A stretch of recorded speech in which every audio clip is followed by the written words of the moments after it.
santé mentale est trop souvent relayée au second plan. Pourtant, elle est le socle de notre bien-être. Dans un monde où tout va vite, où l'on cache ses larmes derrière des sourires, il est urgent de parler, d'écouter, de comprendre. Car prendre soin de son esprit, c'est aussi prendre soin de son humanité. Aujourd'hui, ouvrons l'espace, levons les tabous et remettons la santé mentale au cœur des priorités. Vous l'avez compris, dans ce nouveau numéro, nous parlons de santé mentale avec Chi, Nathalie et Victoria.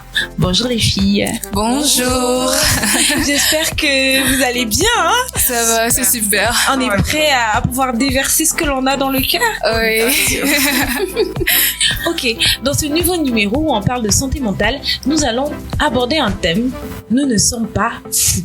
Oui, nous ne sommes pas fous et nous allons le comprendre dans la suite de cette émission. Et avant de continuer, nous allons tout simplement rappeler que le contenu de ce podcast relève de la seule responsabilité de Proman et de Niras AS et ne peut en aucun cas être considéré comme reflétant les opinions de l'Union européenne. Maintenant que le décor a été planté, nous allons aborder ou sinon rentrer dans le vif de notre thématique juste après ce disque.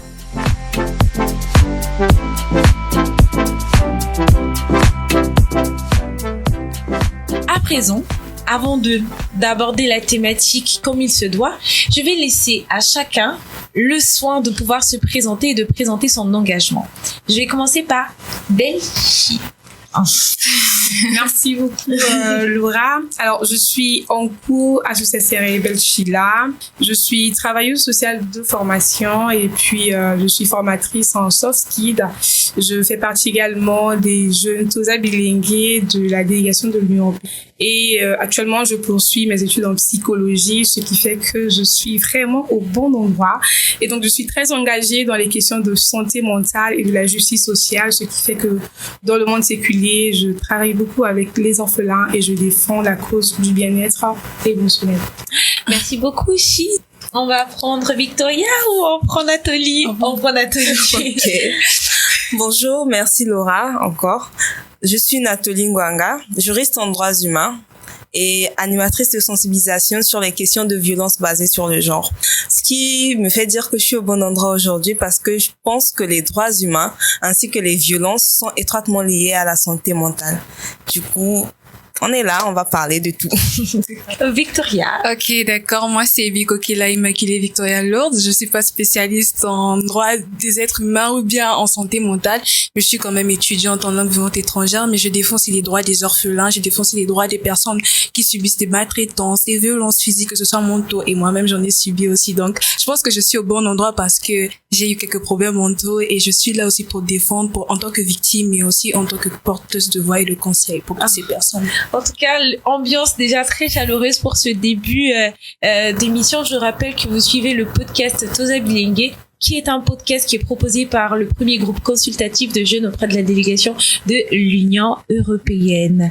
Nous allons rentrer dans le vif du sujet, de ce sujet qui nous tient à cœur parce que on va rappeler qu'en République du Congo, on parle très peu de santé mentale.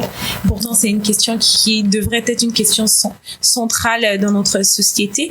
On parle de santé mentale. Je me retourne vers Chi, comme on t'appelle affectueusement. C'est quoi concrètement la santé mentale?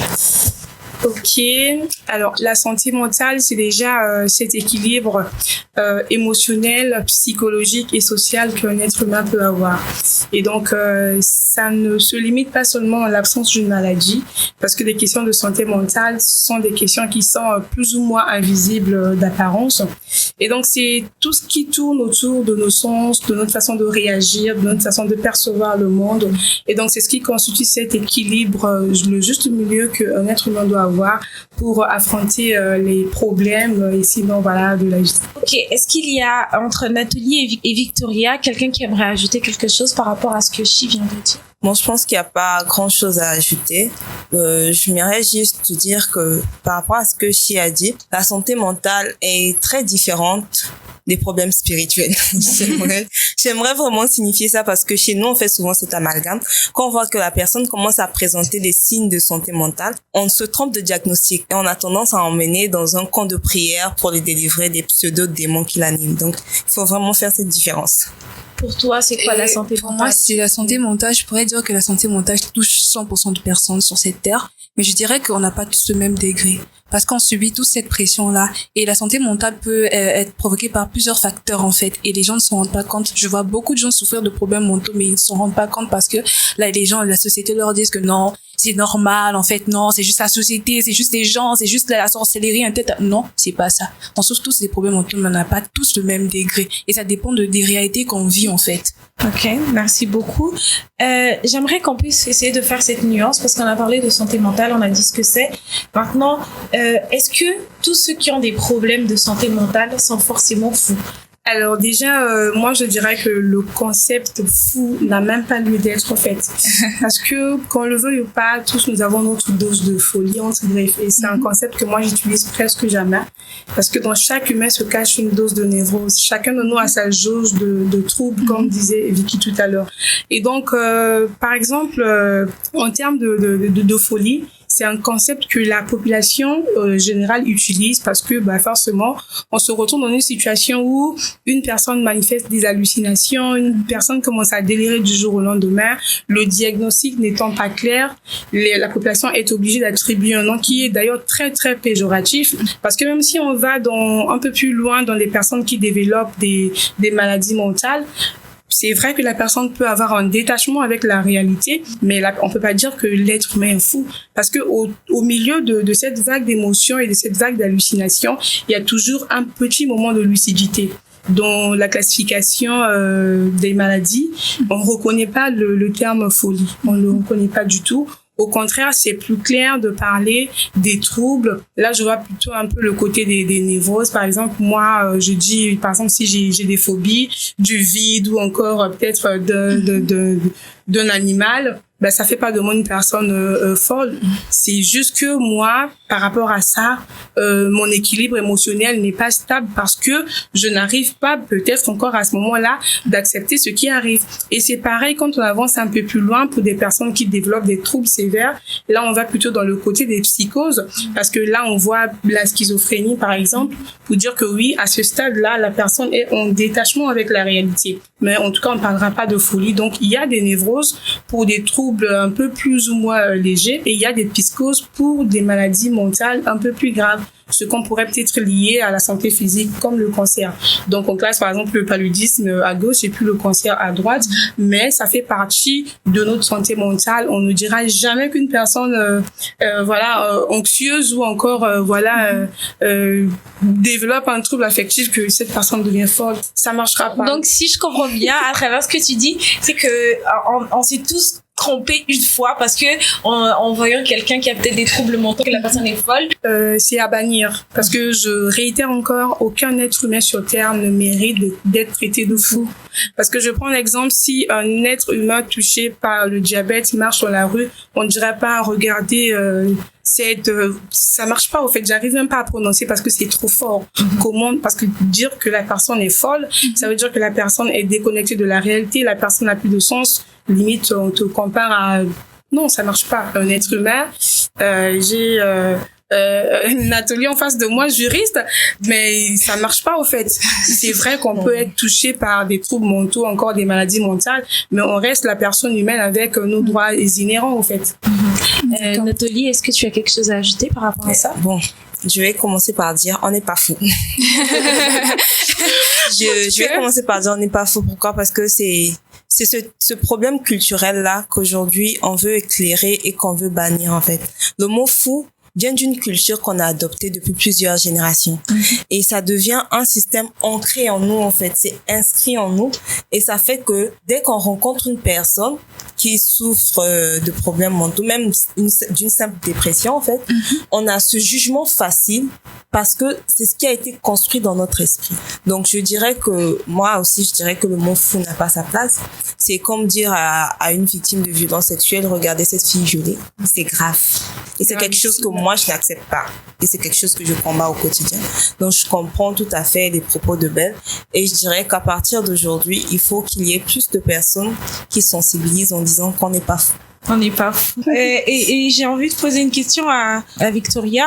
Je pense que d'une certaine manière, la société nous a influencés, les médias nous influencent et le quotidien tout autour de nous influence à pouvoir adopter ces termes. Fou, c'est pas venu de nulle part.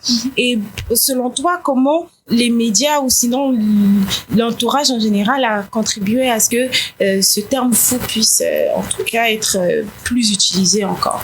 Moi, je pense déjà que comme Nat a su le dire, ça dépend peut-être de la culture. Je pense qu'on n'est pas trop cultivé sur ces termes-là. Et la santé mentale n'est pas un terme beaucoup abordé ici au Congo. Et je vois que même dans les médias ou bien quand on voit la littérature, on décrit les fous souvent comme des personnes irraisonnables, qui n'ont pas cette capacité à pouvoir penser. Déjà, chez nous, on ne sait pas faire la différence entre différents problèmes mentaux qu'on a, parce qu'il y a la dépression, le trouble de la personnalité, il y a la schizophrénie, il y a beaucoup de maladies. Mais aujourd'hui, les gens n'arrivent pas à différencier ça. Et ces personnes, on les met tous dans la même case. Et donc aujourd'hui, je peux lire un livre qui est écrit sur un fou qui caricature les fous, parce que les fous, ce sont pas des personnes qui n'ont pas de possibilité de penser, des personnes qui n'ont pas de mentalité, des personnes qui n'arrivent pas à s'exprimer. Et donc tout ça. Et aujourd'hui, on caricature beaucoup les gens qui souffrent beaucoup de problèmes mentaux. Mais aujourd'hui, les gens, quand tu rencontres une personne en route, moi, ça m'est déjà arrivé une fois. Je marchais avec des amis, on était tous ensemble et on a vu une famille, en fait. La famille, ils étaient des sans-abri. Et parce qu'ils étaient des sans-abri, ils étaient sales. Ils ont été traités de fous. On était choqués, on s'est dit, mais pourquoi ces personnes les traitent des fous? Ce sont juste des sans-abri. Mais parce que ces personnes n'avaient pas cette capacité à bien s'exprimer. Parce que ces personnes ont montré des déficiences mentales. Et les gens se sont dit que forcément ils étaient fous. Et donc, vous voyez, et c'est les enfants qui sont petits, ils se sont à se dire que les personnes, elles sont fous, faut pas s'approcher d'eux et tout. Et puis, ça caricature comme ça. La société, là, ils imposent des trucs. En fait, ils caricaturent des gens qui ne sont même pas fous, en fait. Mais tout ça, en fait, c'est par rapport à comment on avance, c'est par rapport à ce qu'on dit, par rapport à ce que les médias disent, par rapport à ce que les livres racontent. Et tout ça, en fait. Donc, ça crée un déséquilibre, en fait. Oui. Et puis, après, moi, je pense que Victoria a dit quelque chose de très intéressant. C'est que parfois, si on voit juste quelqu'un de sale, pas bien habillé, dans un coin quelque part, on le traite de fou. Parce que la personne ne s'exprime pas forcément bien et ce sont véritablement, comme Chi a dit, des choses qu'il faut bannir. Et on parlait d'engagement, avant peut-être de poursuivre dans les questions en tant que telles, on parlait d'engagement communautaire et on sait que l'engagement de chacun est dû à un sujet précis, a été suscité par rapport à quelque chose. Et dans cette question de santé mentale, est-ce que parmi vous, il y a des témoignages, en tout cas personnels, des choses qui vous ont peut-être choqué personnellement, qui ont fait que non, vous vous dites que moi, je dois porter ma voix pour cette cause parce qu'elle est importante. Merci beaucoup. Ok, d'accord. Alors, moi, je parlerai plutôt, peut-être pas un témoignage directement, mais ça a été un déclic après mon cursus en travail social. Je sentais qu'il manquait quelque chose pour compléter ma formation. Parce que j'ai été rapidement en contact des personnes vulnérables. Je travaillais pour un projet pied beau, donc les enfants qui naissent avec une malformation congénitale du pied, un pied qui se tord de l'intérieur. Et donc après, ça peut ramener jusqu'à l'intervention chirurgicale.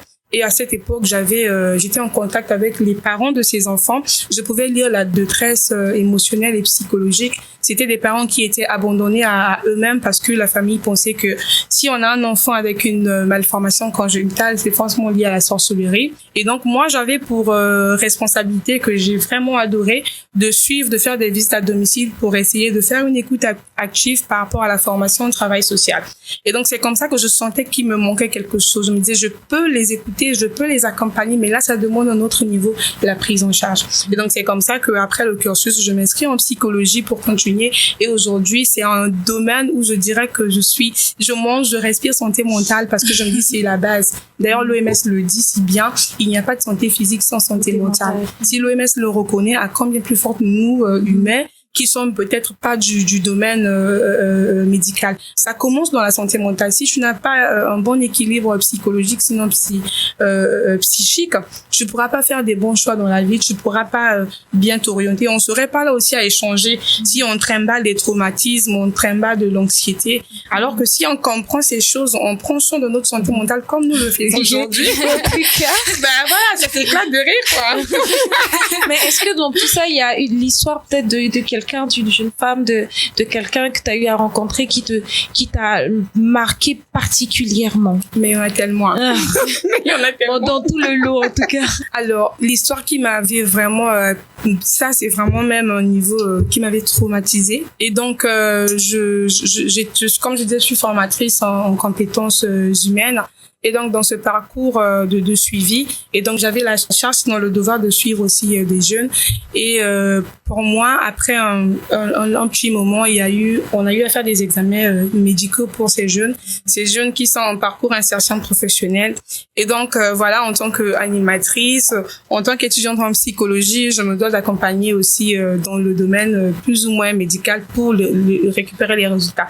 Et c'est comme ça qu'on récupère les résultats de plusieurs jeunes qui ont des maladies vraiment assez graves. Et donc, je pouvais ressentir cette charge émotionnelle. Moi, comme je dis, c'était vraiment un traumatisme parce que tu te retrouves dans une situation où les personnes qui sont en face de toi forcément n'ont pas la même information que toi, mais tu dois prendre sur toi et puis gérer pour accompagner au mieux ces personnes-là. Et un peu plus tard, on se retrouve dans une situation où une jeune dame qui avait une vie plus ou moins normale comme nous deux, et bon, enfin nous quatre ici, et donc du coup, un jour en marchant, malheureusement le câble s'est coupé, je crois que c'était après une pluie, et donc ça tombe sur elle. Et quand ça tombe sur elle, on ramène à l'hôpital, elle perd ses membres supérieurs tout comme ses membres inférieurs.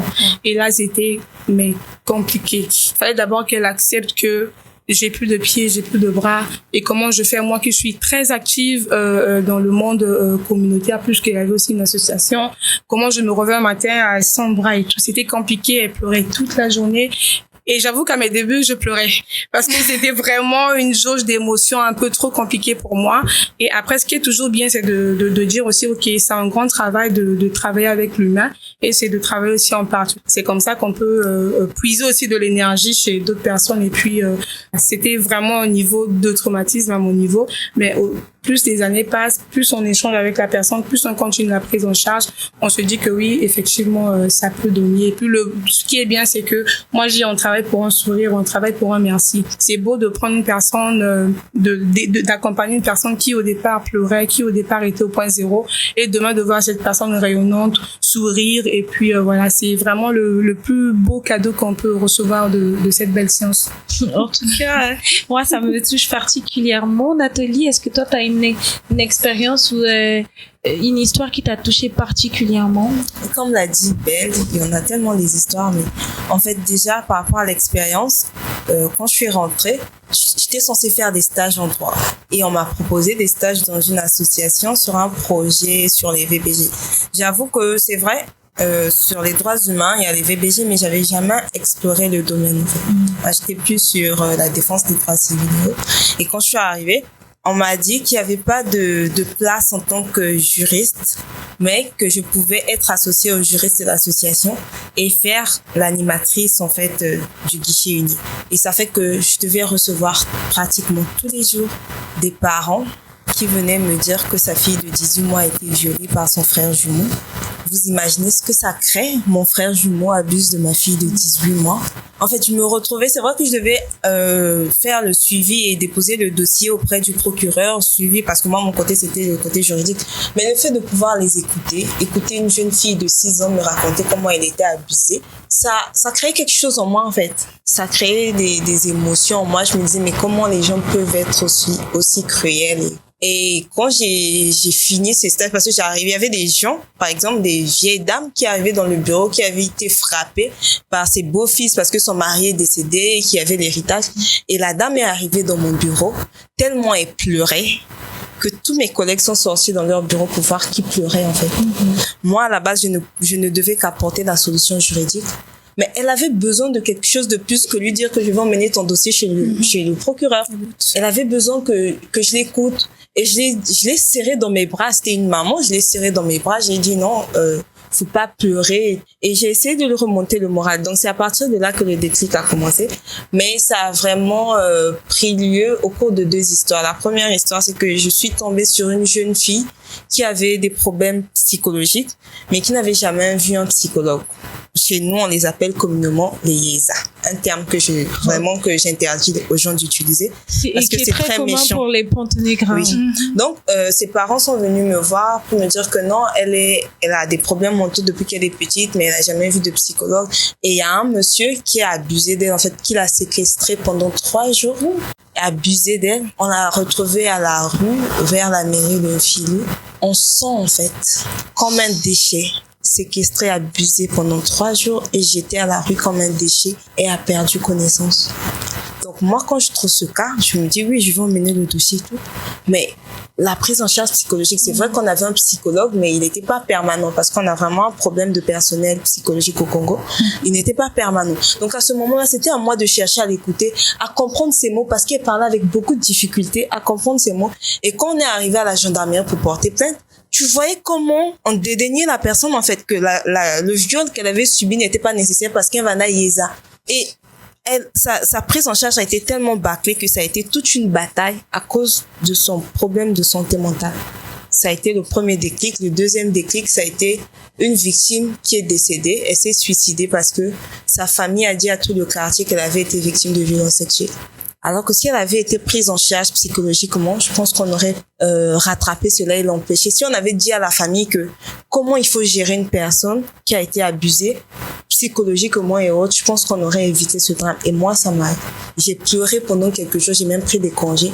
Parce que c'est moi qui l'accompagne à l'hôpital, je dois récupérer le certificat médical, je dois mener au tribunal. Donc ces personnes-là, devenaient genre une partie de moi, en fait. Leur histoire, c'était vraiment quelque chose. Moi, donc quand j'ai appris qu'elle était décédée, ça a été le déclic et j'ai commencé à m'intéresser à la santé mentale. Les stages sont finis, c'est vrai, mais j'ai continué mon engagement à travers des sessions de sensibilisation dans des établissements scolaires et autres, avec mes fonds propres. Me dire que c'est vrai, il y a ça, j'ai pas les moyens qu'il faut, mais pour l'instant, ce que je peux faire, moi, c'est de porter ma voix, aller dire à ces jeunes sœurs dans les quartiers, dans les maisons, les dire que vous avez le droit de vous faire entendre, on doit vous écouter, vous avez le droit de parler, vous n'êtes pas faite parce que vous avez parlé, vous avez le droit de ne pas accepter certaines choses et votre santé mentale compte, votre vie compte en fait. Oh là là. C'est des histoires aussi bouleversantes les unes que les autres. Et voilà, je pense que c'est pas du tout évident tant pour les personnes qui subissent ces violences que même pour vous qui les accompagnez. Et je comprends ce que Chi dit, il faut blinder son mental à soi-même parce que ce n'est pas évident. Et Victoria, toi, quelle est ton expérience ou sinon l'histoire, que ce soit personnelle ou autour de toi, qui t'a le plus marqué dans ce sens? Je pense qu'il y a quelque chose que Nat vient de dire qui est très important, c'est dans l'accompagnement. Par exemple, elle raconte la fille qui vient de perdre la vie. Vous voyez, par exemple, quand ils sont partis, on a voulu mettre le dossier à la justice et tout pour qu'on puisse traiter, mais elle, comment elle se sentait psychologiquement? Ça me rappelle que cette année, 6 mois, depuis 2024, j'ai vraiment souffert psychologiquement. J'avais envie de mourir. Plusieurs fois, j'ai pris le couteau. Plusieurs fois, j'ai voulu passer à l'acte. Je me disais que j'ai pleuré. Parce que quand j'y pense, ça m'émeut parce que j'avais personne pour m'écouter. Je me sentais seule et je me disais que j'en pouvais plus, en fait. J'en respire. Okay. Et donc, c'est compliqué parce que quand tu n'as pas un accompagnement psychologique et qu'il y a personne qui t'écoute, il y a personne qui est là, personne qui sait comment tu vas, on te demande comment ça va, mais en fait, tu dis ça va, mais en fait, ça va pas parce que chez nous, il y a tellement trop de tabous au sujet de parler, de comment communiquer avec les autres. Et puis, tu te sens comme si tu peux pas te libérer, tu peux pas te livrer parce que, sinon on va te juger, sinon on va dire que c'est passé. C'est compliqué. Oh, je pense que là, c'est un tremplin de beaucoup d'émotions, je comprends. ça n'a pas été non plus facile. Donc, pour se relever, c'est pas facile. Donc, il y a des victimes, en fait, tu n'arrives pas à intérioriser et tu passes à l'acte parce que tu te dis que il y aura personne qui est là. Il y a eu personne aussi pour t'accompagner. Donc, je comprends que c'est très important. On a tous besoin d'un accompagnement, que ce soit même familial, que ce soit psychologique. On a tous besoin de quelqu'un qui puisse nous accompagner dans toutes les épreuves de la vie et tout. Donc, on se rend pas compte quand ça va pas et tout. On a aussi besoin de parler. On doit aussi sensibiliser aussi les victimes sur ça, aussi sur le fait de parler, en fait. Parce que quand on a quelque chose, quand on a une situation, on le garde pour nous, on reste tranquille et en fait, on doit discuter avec les gens. Et pour pouvoir aussi, je pense que c'est un réconfort aussi qu'on trouve aussi. On a cette capacité-là, je sais pas si vous remarquez que à chaque fois quand on a une situation, on a quelque chose, on a souvent l'habitude de se rapprocher envers une personne pour aller lui dire, lui raconter des choses. Je pense que c'est quelque chose qui arrive à tout le monde. On a tous besoin de se livrer, on a besoin de raconter. En fait, que les gens aussi nous comprennent aussi, qu'on nous écoute, on a juste besoin d'une oreille. Et je pense que ce sont des trucs très importants que parfois on ignore dans notre société, mais qui peuvent changer la vie de beaucoup de personnes. Et puis enfin, c'est oui, si tu je veux juste dire que il faut juste d'abord reconnaître que les émotions sont légitimes. Tout ce qu'on traverse est vraiment légitime. Il n'y a rien de moindre ou sinon d'insignifiant. Chacun de nous a sa jauge d'émotions et recevoir des situations, ça peut paraître vraiment traumatisant et ça dépend d'une personne à une autre.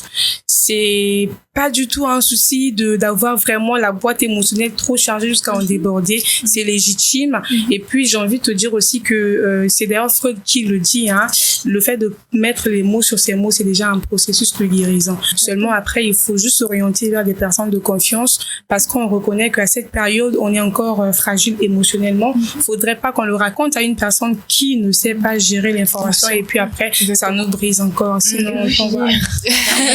Oui, en tout cas, beaucoup d'amour. Et puis moi, je me rends compte qu'on a un grand problème ici, surtout en Afrique en général, c'est que on a du mal à se livrer parce que quand on se livre, quelquefois, on n'est pas compris et parfois on est jugé et on se renferme. Et souvent même en matière, quand on évolue, quand on est adolescente, quand on veut comprendre notre corps, quand on veut comprendre notre évolution, on se rapproche des grandes personnes et il y a comme une barrière qui arrive et on se sent frustré, j'étais un peu plus jeune et j'évoluais, j'essayais de me comprendre, de comprendre mes idées, de comprendre ma façon d'être parce que j'avais l'impression d'être rejetée par tout le monde. Une fois, je suis rentrée même dans une chambre, je me suis dit non, mais je vais mourir, je vais laisser le monde, j'ai l'impression que personne ne m'aime.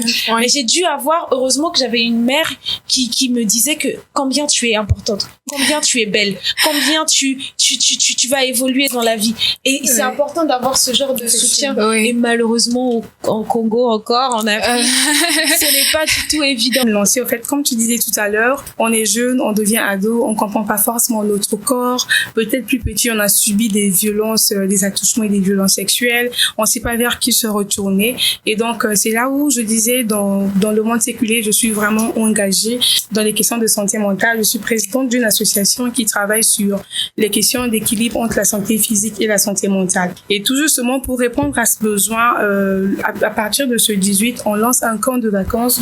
Le projet, c'est Mon corps et Zayanga.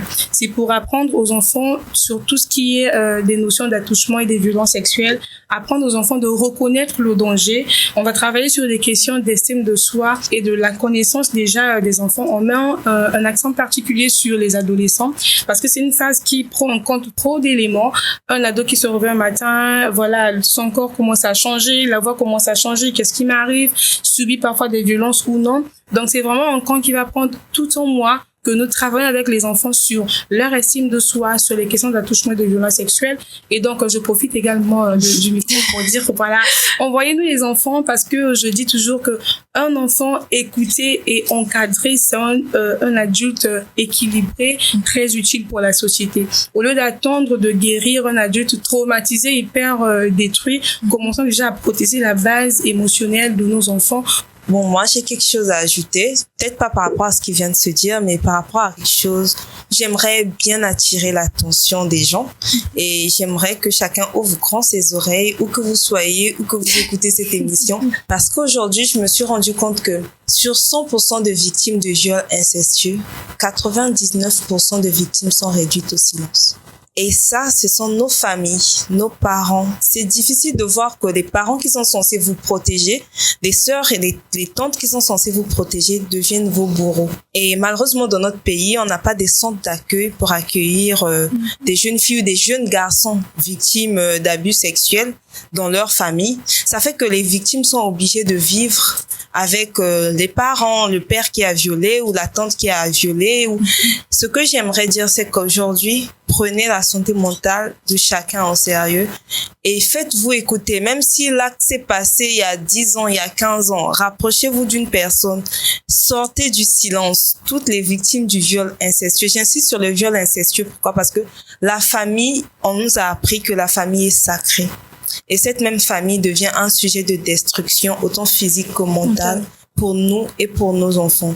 Donc, si vous avez une fois été victime de violences sexuelles dans votre famille, d'attouchements, de paroles sexualisées, non, comme on dit chez nous, l'appellation Mbappé, les petits madongos sont mangeables. Toutes ces appellations qui visent à sexualiser les jeunes filles, les jeunes garçons, dénoncez, parler et demander une prise en charge psychologique. C'est très, très important.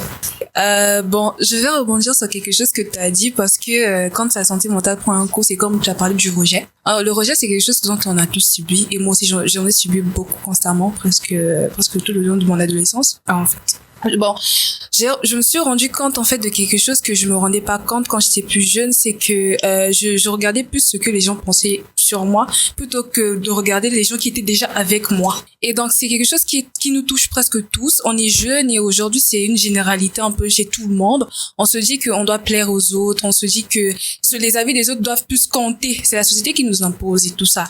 Mais aujourd'hui je me suis rendu compte que j'avais ma mère, j'avais mon frère, j'avais mes amis, ceux qui sont proches de moi, ceux qui m'aiment, ceux qui m'accompagnent et ceux qui sont là. Et je me rendais pas compte, j'avais tout le temps besoin de l'approbation des gens.